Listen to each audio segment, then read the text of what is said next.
কুষ্টিয়া দৌলতপুর সীমান্তে BGB BSF battalion commander পর্যায়ে বৈঠক অনুষ্ঠিত হয়েছে।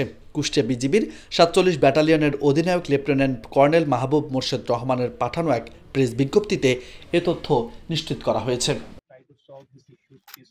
প্রেস বিজ্ঞপ্তিতে বলা হয়েছে, সোমবার বিকেলে বিজিবির উদয়নগর বিওপি ও প্রতিপক্ষ জলঙ্গি বিএসএফ ক্যাম্পের ভারতের অভ্যন্তরের মাঠে অনুষ্ঠিত উক্ত বৈঠকে বিজিবির পক্ষে কুষ্টিয়া বিজিবির ৪৭ ব্যাটালিয়নের অধিনায়ক কর্নেল মোহাম্মদ মাহবুব মোর্শেদ রহমান ও বিএসএফ এর পক্ষে ভারতের রওশনবাগ বিএসএফ এর ১৪৬ ব্যাটালিয়নের উপ অধিনায়ক মনোহর লাল নেতৃত্ব দেন।